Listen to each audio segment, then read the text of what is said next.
Hello, my name is Jamie Liebeck, Business Development Manager for Midwest Dairy Association. Midwest Dairy works on behalf of dairy farmers throughout the Midwest to grow dairy sales, protect and promote dairy's nutrition franchise, and inspire consumer confidence. Today I'll take you through an in-depth look at the cheese category, what's going on globally, here in the United States, and where we see the category going. Hopefully the information shared today will help you identify opportunities in the cheese category for the future. We'll start off today looking at global cheese trends. Then we'll come closer to home and look at cheese trends here in the United States.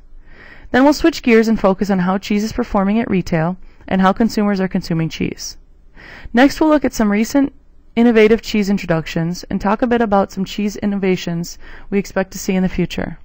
Finally, we'll spend a short time reviewing what's happening with cheese in food service. Let's look at cheese from a global perspective and how the United States compares to the rest of the world. When we look at per capita cheese consumption by country, you'll see that Europe leads the way. The United States falls short of many European countries with a per capita cheese consumption of 33.5 pounds annually. You might notice that China and Japan are not listed. That's because per capita consumption in those countries is below 5 pounds per year. With the United States falling in the middle from a consumption standpoint, we have a lot of opportunity to increase cheese consumption. When looking at global cheese expenditure, we see a similar pattern. Europe leads the rest of the world in spending on cheese. Cheese expenditure is shown here in US dollars. What you'll notice is that we have experienced spending growth across all major regions. The Americas region is defined as North and South America. When we break the Americas region apart, we have Canada leading in cheese spending at $92 per capita, followed by the United States at $74. Europe leads globally in per capita spending on cheese at almost $80. Europe is led by countries like Switzerland, Norway, Finland, and Sweden, all above $200 per capita. Spending in the Middle East, Africa, and Asia is very small compared to Europe and the United States, although all countries are experiencing growth. U.S. expenditures on cheese have increased by 37% since 2008. We expect to see continued growth in spending through 2018. Strong growth in U.S. consumption will close the gap we see today between Europe and the United States. Next, let's dive a little further into what's going on in the United States. Cheese consumption per capita has nearly tripled since 1970, going from 11.4 pounds per person to 33.7 pounds. We've seen the increases moderate in recent years, but we are still experiencing continued growth.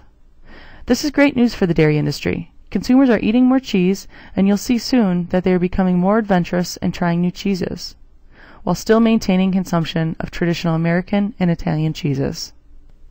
Consumption of Italian cheeses, mainly mozzarella, has surpassed American cheese varieties in recent years. As recent as 2004, American cheeses such as cheddar, Colby, and Monterey Jack were consumed most in the United States. Note that this is total consumption and includes retail, food service, and food processing. This chart will look a little different when we focus in on retail. As mentioned on the last slide, mozzarella cheese has experienced consumption growth. You'll see here that mozzarella cheese leads per capita consumption, followed by cheddar. Both are holding their ground with consumption flat to up slightly. Cheeses such as Swiss, Ricotta, and Romano have all experienced declines over 5%, while cheeses such as Parmesan, Hispanic varieties, Munster, and blue cheese have experienced growth of 4% or more. Next we'll look at total commercial disappearance, which is made up of domestic consumption and exports. Cheese commercial disappearance has experienced solid growth since 2010. This growth is driven primarily by an explosion in exports. Looking at data through September 2014, exports experienced 26% growth, but that growth is on a relatively small base, so total cheese commercial disappearance increased 3.3%. Cheese exports have taken off quickly since 2009, and it's estimated that exports will reach 850 million through 2014. Up until 2006, exports accounted for only 1% of cheese disappearance, and now accounts for over 7% through September 2014. When digging further into domestic cheese disappearance, you'll see that the use of cheese in the food service and food processing channels has increased. Together, those two channels make up 64% of all domestic cheese disappearance, while retail has softened a bit. Now we're going to shift gears a bit and look at retail sales of cheese. Dollar sales at retail were strong in 2014, up 6.3%. This increase in dollar sales was driven by higher cheese prices, averaging $4.95 per pound in 2014, up from $4.62 per pound in 2013. Volume at retail declined almost 1%, partly due to higher prices. When we see price per pound increase drastically, we almost always see cheese volume soften. A similar picture existed in 2011, when average price per pound went from $4.17 to $4.51 per pound. Again, dollar sales were up 7.7%, but volume was off almost 0.5%. The continued decline in processed cheese also contributed to this year's total cheese volume to be off almost 1%. When we break apart natural and processed cheese, we can see this better. Natural cheese volume actually increased almost 1% in 2014.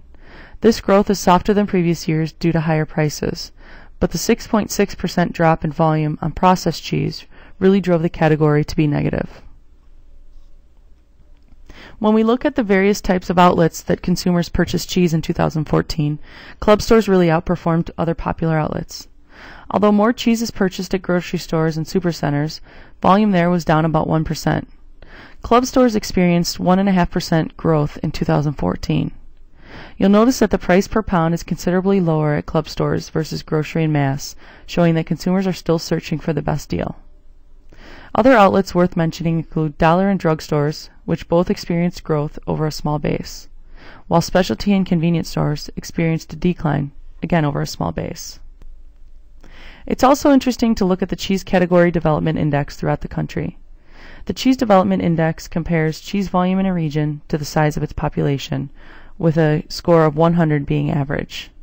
Anything over 100 is above average, and anything under 100 is below average. The Plains is the most developed region in the United States with a Cheese Development Index of 126, while California is the most underdeveloped region with a Cheese Development Index of 71. From an absolute volume standpoint, the Great Lakes and the Northeast account for the largest volume, together making up 32% of total U.S. retail cheese volume. Note the specific markets on the left that are the most developed cheese markets, with Grand Rapids, Michigan leading the way. When we break out cheese volume by form, you can see that shreds are the largest category when combining regular and fine shreds, and they're outperforming other forms of cheese. We saw depressed volume in 2014 in the following forms: sliced, chunk, string cheese, and spreads. It's important to note that processed slices are what brought down the sliced category. Natural slice volume actually increased. Cheddar remains the largest variety of cheese at retail, making up almost 22% of sales, with volume up slightly versus last year. We're seeing some emerging varieties of cheese experience strong growth, such as queso fresco, fresh mozzarella, and goat cheese, all up 5%, brie up 3.3%, and queso quesadilla up 14.7%. All of these varieties I mentioned make up less than 3% of the category, but it shows that consumers have an expanding palate and are open to new varieties of cheese. Regular cheese accounts for 87% of volume at retail, but sales were down slightly in 2014. We're seeing growth in flavored cheeses led by pepper flavors. You'll notice that some other interesting combinations, such as cheese with spices, fruit, wine, nuts, and meat. While these categories make up a small volume today, it's more data to support the consumer's expanding flavor palette. When looking for innovation opportunities, these are some areas to consider. Whole-fat cheese definitely dominates the category, making up 89% of volume. A few years back, we saw growth in reduced fat, low-fat, and fat-free cheeses, but that's no longer the case. Together, these less fat or fat-free varieties make up only 11% of the category and are experiencing sharp declines. Also, branded cheese dominates the category with 58% of the volume, led by brands such as Kraft, Sargento, Borden, and Crystal Farms. Private label continues to struggle with its second consecutive year of declines. Now that we've covered what's going on at retail, we're going to focus on who is consuming cheese and how much they're consuming. Household penetration remains high with 98% of households purchasing cheese. Not surprising, household penetration of natural cheese is considerably higher than that of processed cheese. Penetration also remains high among all ethnicities, ranging from 94 to 98%. Though Caucasians and Hispanics purchase the most cheese. Through innovation and marketing, we have an opportunity to impact how consumers are consuming cheese and how often they are consuming it. When looking at consumption by age, we experience a bit of a roller coaster. Kids less than 12 have a higher tendency to eat cheese. Consumption actually starts to slowly decrease around age 6 and continues on that path until age 18, when consumption starts to increase again. Increased consumption continues until adults reach their mid-40s, then starts to decline pretty rapidly.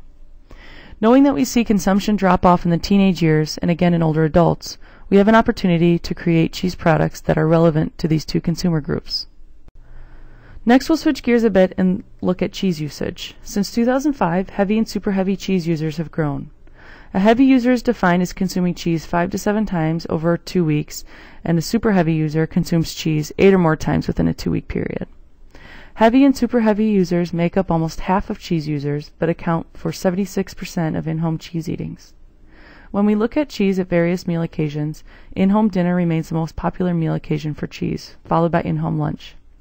Not surprising, heavier cheese users are more likely to carry cheese away from home, as well as consume as a snack. When we look at annual in-home consumption per capita by cheese form, we see that the importance of shredded and chunked cheese at home has increased over time. Also worth mentioning is the decline we see in sliced cheese is due to a sharp decline in processed cheese slices. Consumers are utilizing cheese in-home on a wider variety of foods. Sandwiches lead the way with 45% of in-home consumption, followed by Mexican dishes, salads, Italian dishes, and eggs and omelets.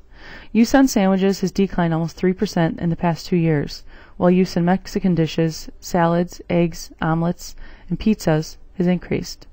When developing new products, it's important to keep in mind how consumers are using cheese and how they might use it in the future.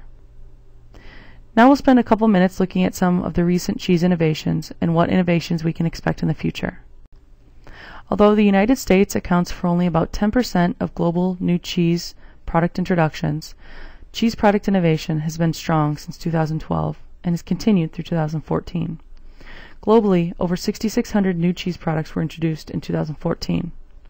While we can look inside the U.S. borders for cheese innovations, it's also important to look at innovations being introduced across the world, especially in Europe where cheese consumption is higher. When looking at recent product innovation within the United States, we've seen growth in the following areas: limited edition or seasonal flavors, innovative forms such as shapes for fun or convenience, crunchy cheese snacks, bold and spicy flavors such as Kraft habanero shreds or Cabot everything bagel chunk, authentic Mexican varieties, and premium cheese such as Cabot Legacy cheeses, which are 3 European-inspired cheddars with a distinct flavor profile. Next, I'll share a product innovation that you may be familiar with, Sargento Tastings. With this product line, Sargento brought together familiar flavors like cheddar and more unique flavors like New Zealander cheese. With this product launch, Sargento provides guidance to consumers on what to pair each cheese with. For example, the medium Asiago can be served with bell peppers and paired with Sauvignon Blanc wine. Sargento is creating a connection with consumers and providing assistance on the best ways to consume. The more we can help consumers think outside the standard uses of cheese, the more cheese they will consume. We've talked about some recent product innovations, but now we're going to focus on trends that we see coming to the cheese category in the future. The growing trend for alternative cheese sources is bringing concepts like nut-based cheese to the market. These nut bases are versatile and are much sweeter, meaning that cheese can move beyond traditional inclusions. We've seen success in sweeter cheeses such as coconut cheese, peppermint cheese, and chocolate cheese, and we expect this to increase as consumers seek variety. Nut-based cheeses are suitable for vegans, lactose-intolerant consumers, and potentially an opportunity to create products that can replace typical dessert options. Next, we'll talk about a potential future packaging trend. We already have technology in place that allows consumers to monitor how long their products have been opened. With this newer technology, we have an opportunity to help consumers know how long they can consume a product once it's open.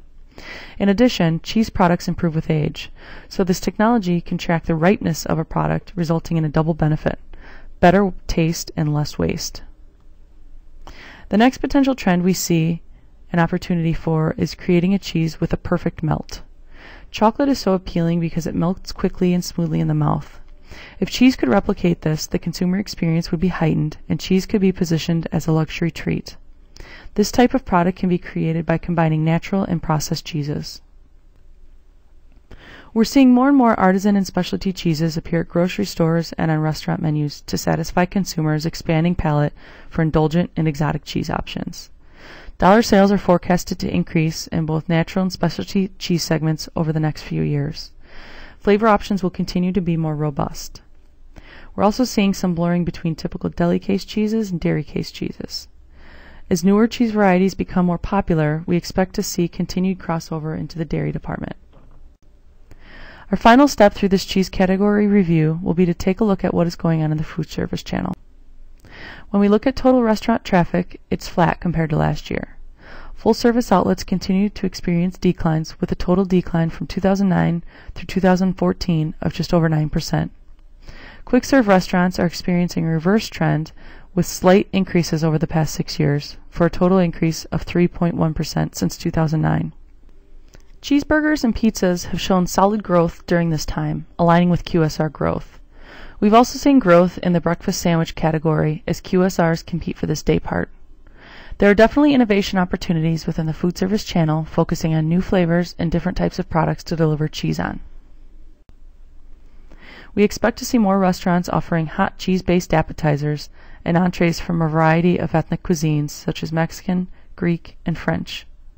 It fits in well with the casualization trend at food service, and it also provides restaurants the opportunity to use less costly ingredients, because these products will use processed cheese or blend of natural and processed cheese. In summary, we're on a great path within the cheese category. Total cheese sales continue to rise in the United States. This is driven by domestic and export markets. Per capita consumption of cheese is at an all-time high and expected to continue to rise. Consumers are becoming heavier cheese users and are venturing out from traditional American and Italian varieties to new types of cheese and new flavors. We have an opportunity for continued product innovation within the category. Midwest Dairy Association is here to support you with the latest consumer insights and trends, as well as assistance in the areas of research and development. Thank you very much.